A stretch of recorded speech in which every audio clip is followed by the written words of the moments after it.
Now, to our ears, what could be better than a republic? Certainly better than a monarchy. What could possibly go wrong with a republic? Well, republics, the creation of republics really is kind of inherently dangerous. And French revolutionaries understood this, the American founders understood this. Anybody that had thought about republics understood the dangers of a republic. Historically, republics didn't work. The Roman Republic had become an empire under the control of a Caesar. A brief attempt to make England a republic after the English Civil War in the uh, first half of the 17th century soon turned into a military dictatorship under General Oliver Cromwell.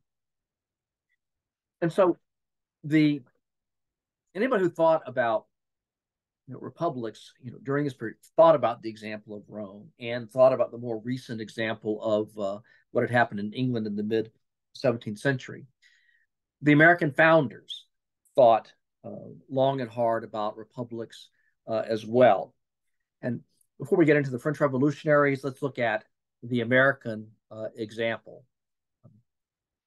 The American founders rejected the idea of a monarchy, but they thought long and hard about the problem of the fragility of republics, the historical tendency of republics to fail, to go away.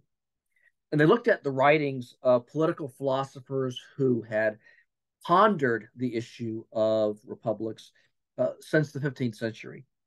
And so did the French revolutionaries when they thought about creating a republic. They relied upon the same political philosophers. Now, one of the first and most important of these political philosophers was the Renaissance political thinker Niccolo Machiavelli, who lived 1469 to 1527. He lived in the city state of Florence in present day Italy, whose form of government was a republic. This is a small little city state. Um, uh, it had a republic, and by the way, political thinkers thought that uh, smaller countries were most likely to be successful republics, and Florence certainly fit that bill. Machiavelli explored the issues of republican government through a penetrating study of the fate of the Roman Republic. And his theory, called classical republicanism, maintained that republics are held together not by authority imposed from above, but rather from below by the citizens themselves, not the people themselves, not everybody, but the citizens. And this doesn't happen naturally. Historically, again, republics have tended to fall apart. They die uh, because the people prove unworthy of citizenship and through laziness and self absorption, let the republic fall into dictatorship or anarchy. And according to Machiavelli, citizens, and by citizens, I mean those who shall have a political voice in the republic, must possess civic virtue. That is to say, the ability to look beyond their own narrow self interest and look to the good of the commonwealth or to the good of the republic, and a commitment to placing the common good above their own purely personal interest. Machiavelli and others thought that citizen soldiers were indispensable to a sound republic, not just to keep coercive power out of the hands of a potential tyrant, but because military service could verify one's willingness to sacrifice for the republic and could instill civic virtue to a greater degree. That's actually a pretty defensible idea, but it's not the direction that the American founders went. They saw the basis for civic virtue as lying in property ownership. Property owners, they thought, had something to protect, for one thing.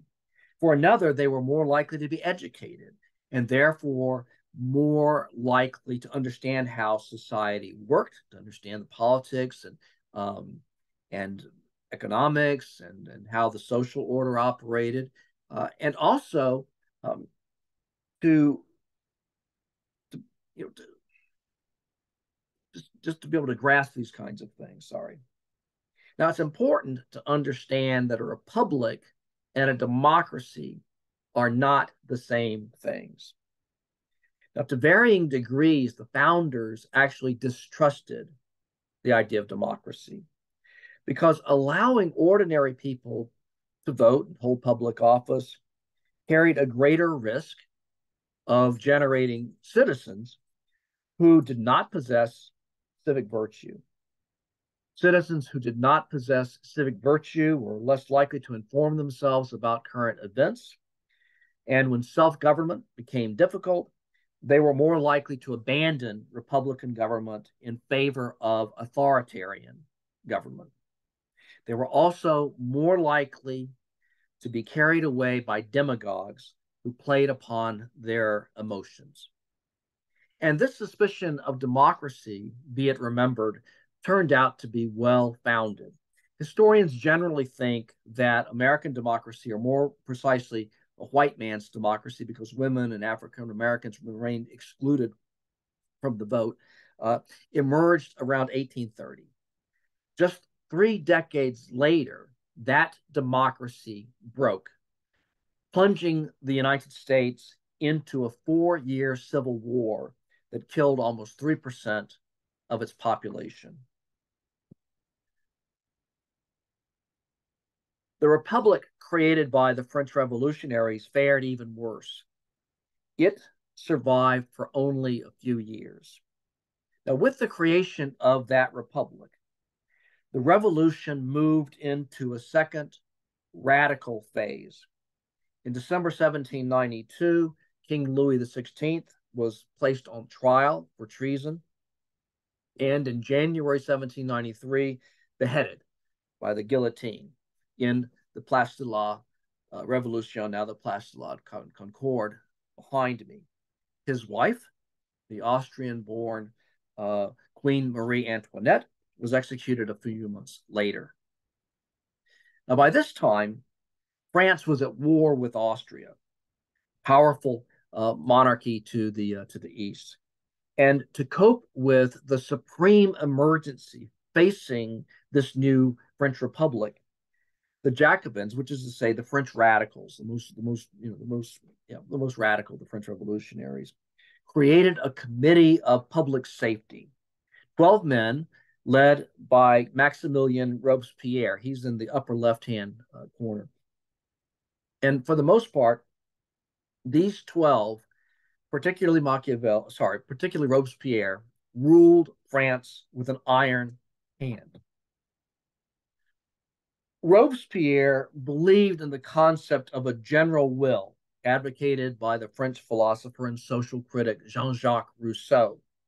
He also believed that he knew what the true general will of France was, and he believed that the highest good required the death of anybody who opposed this general will.